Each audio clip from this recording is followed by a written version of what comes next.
Welcome to EL Home Base. We're really excited for our third episode to tell you about our trip to Memphis, Tennessee, where we visited Graceland and learned a lot about Elvis, saw a lot of his belongings, and are actually sitting in one of the rooms that was important to him. Yes, we thought we'd try something a little different since we spent some time there. This is actually Vernon's office, his father's office, on the grounds of Graceland, where he did his very first interview when he returned from the war in the army rather, in the early 60s. We thought, well, let's try and see if we can get this to work. So if you see us grin at all, it's because we're in a pretty wild setup right now here in our front room, I would say, right? If anybody came to the door, they'd be like, what is going on? It is, like we're pretending we're at Graceland, so it's pretty exciting. So what were a couple of things that you liked at Graceland? Well, I thought it was incredible. I hadn't been there in well over 20 years. It's totally been built up. The house obviously looks exactly the same as I remember it and anything you've ever seen on TV. But now the huge area across the street with all the gift shops, restaurants, and my favorite part was obviously all these giant rooms with memorabilia and all the outfits. So when we got to the 68 comeback special room that had the exact outfits he was wearing, it was really, really cool and exciting to see. They had the guitar in there with his name on the neck. It was pretty cool. I particularly liked the grounds. I thought they were really well kept up. They were beautiful. And there's a little mystery and controversy, right, around his gravestone, and there's always the discussion, is Elvis still alive or is he not alive? And the theory is that on his gravestone, his middle name is actually misspelled. And does that mean something?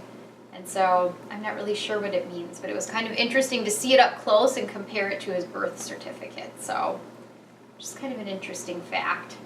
For sure makes you wonder why they wouldn't have changed it once they realized they had a spelling mistake. But in any event, I really don't think he's still alive. But it's definitely fun to talk about, and it's definitely something I heard people talking about there even walking through the house. Which kind of brings us to the song. So the song this week, Jailhouse Rock.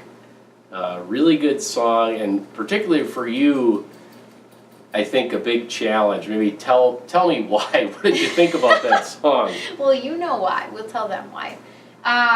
So this was a song, in the prior songs that I've been playing, it's really been a lot of spending time on one chord before I move to another. Like an 8 count, and then I move my hand and it's a 4 count, and then I move it and it's another 8 count. This was, I'm literally moving my hand and my finger formation there's probably a name for that, but every single time I'm strumming, and so the pace and the change of this was really, really hard for me. This was the hardest I've done. Well, I like referring to it as walking the dog. You were walking the dog for 3 minutes during the song. It was hard. It was really hard. Well, and I can say from week 1 and even before that, when we came up with this idea, it's amazing how much you've improved and had to spend time practicing it, so much more time practicing it. There's way less we can do in recording process. You had to play it all the way through, and I did a really nice job. So yeah. Good work. Well, it's fun for me to see when you play a new guitar solo for a song that you haven't played before too. I think that's pretty cool. Hopefully we'll feature it in the video. Yeah, that was it's really fun to do all these songs we've been doing and take a few liberties with how you might make something sound a little different, a little more modern.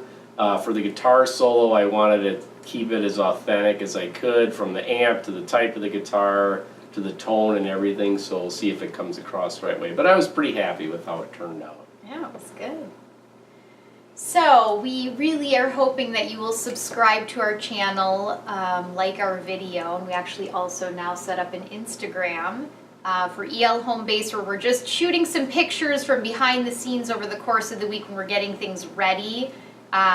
And looking to attract some new followers that way. And so we officially have more followers than the 0 that I started with. So we're making our way up there, and hope you enjoyed the video. Thanks a lot.